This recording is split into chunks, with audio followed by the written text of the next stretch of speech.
everybody, and welcome to another segment of Cooking with Sea Olive.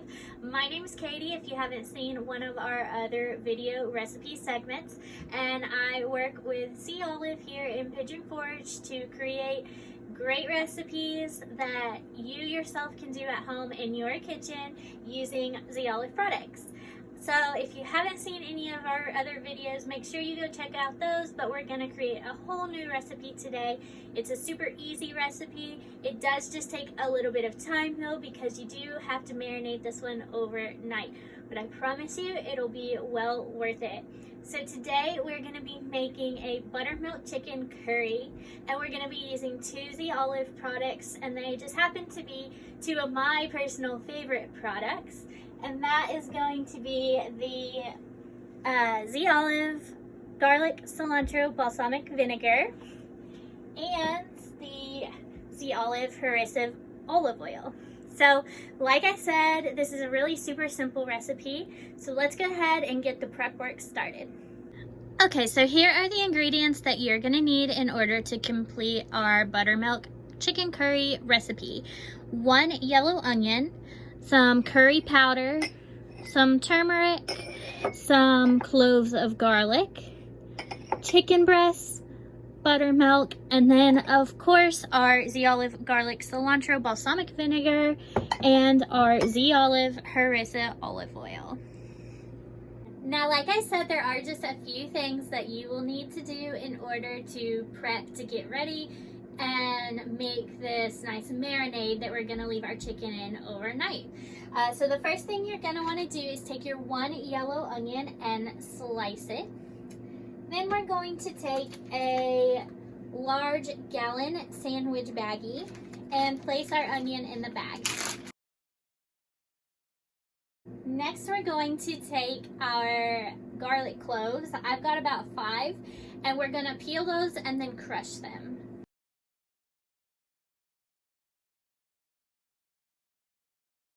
Now we're gonna add that crushed garlic to our bag as well.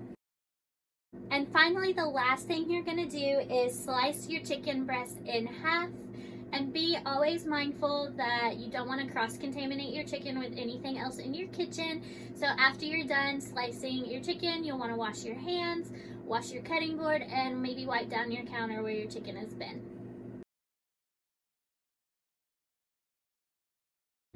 Finally, you're gonna take your 4 pieces of chicken. I'm using 2 chicken breasts, so cut in half, that would be 4 pieces, but you can use more if you're needing to feed more people. But anyways, I'm gonna put my halved chicken, just like my other 2 ingredients, into the plastic bag. So to make our marinade, you're gonna use a small mixing bowl, and you'll also need a whisk. Now to our bowl, we're gonna add 2 cups of buttermilk. In a traditional Indian chicken curry, you would usually use some form of a yogurt marinade, but for our kind of twist on this recipe, we are gonna use some buttermilk. Now we're gonna add 1 tablespoon of our curry powder and 1 teaspoon of our turmeric. Now we're just gonna salt and pepper to taste. Now that we've got all of our ingredients in our bowl, it's time to use that whisk and mix it on up. Once it's all mixed up, it should be kind of this nice yellowy color. All of your spices should be nicely mixed into the buttermilk, and we're gonna add our marinade to our bag of chicken, garlic, and onion. Now once your curry buttermilk marinade is in your baggie, we're gonna get as much of the air out as possible and seal the bag.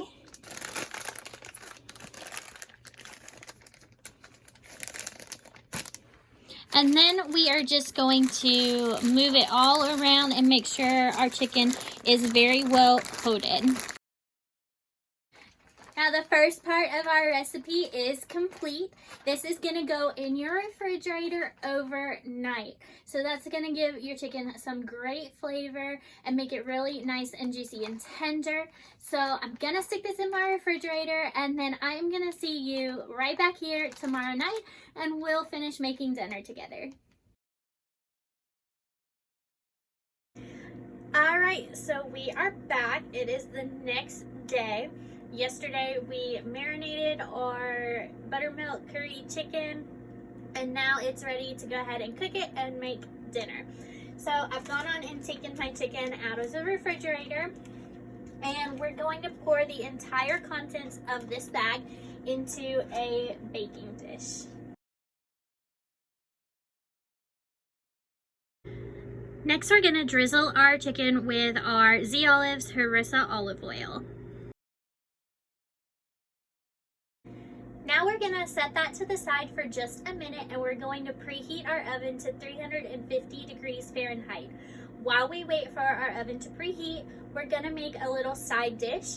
Now you could do a potato dish, you could do a chutney staying in line with the Indian cuisine theme, you could do rice, you could do lentils. There's a lot of different options that you could do, but tonight I am going to be doing a really simple roasted potato dish, so we're going to prep that really quick while the oven preheats.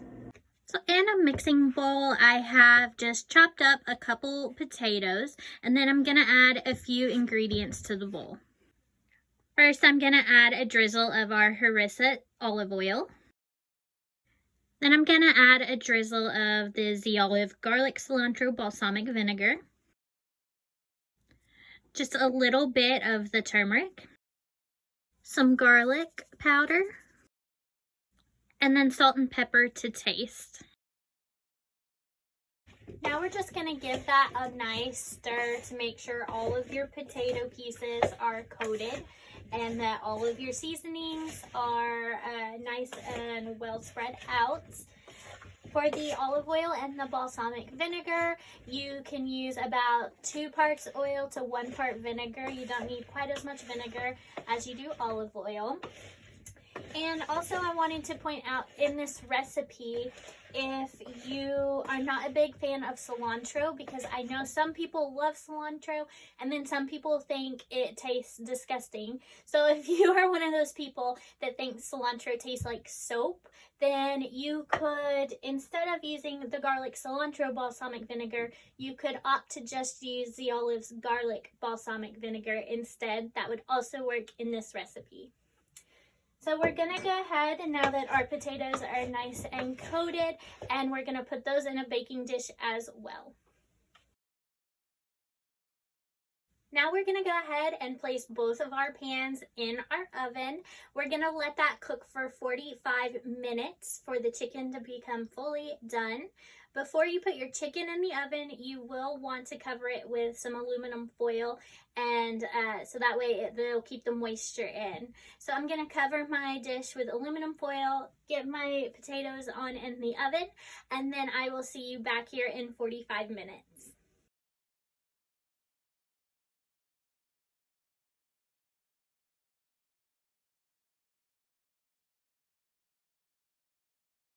Alright, it's been 45 minutes and it's time to take our pans out of the oven. You'll want to check your chicken and make sure it is cooked all the way through and the juices running out of it are clear. And then we're going to allow our chicken to rest for 5 minutes. So I'll see you back here in 5 minutes. As you can see, our chicken is done. So it's time to go ahead and plate. Alright, so we're all plated up with our chicken on a little bed of those onions that were sauteed in the same sauce. And then we've got our crispy roasted potatoes as well. And then for a final touch, we're going to take some of our Z Olive garlic cilantro balsamic vinegar, and you can either use it as more of a dipping sauce or you can just drizzle it right over your chicken. And there you have it, our finished products. Thank you for joining me on another segment of Cooking with Z Olive, where we show you how to use your Z Olive products in your own kitchen. Trust me, if I can make these recipes, so can you. So if this is the first time you're catching this, then make sure you go to our Facebook page and go under the video tabs where you can find all of our past videos. And on that note, make sure you have liked and followed our Facebook page so that you don't miss any future videos. Now the recipe that we used today called for Z olive, harissa olive oil, and Z olive garlic, cilantro, balsamic vinegar. But you can find those and all of our other products at www.zolive.com. You can order whichever one of our wide selections you would like and have it sent straight to your home. So make sure you go there and check us out. And if you try this recipe at home, make sure you let us know, post pictures, let us know what you thought, and tag Z Olive. I hope you have a great night and enjoy this recipe, and we'll see you next time.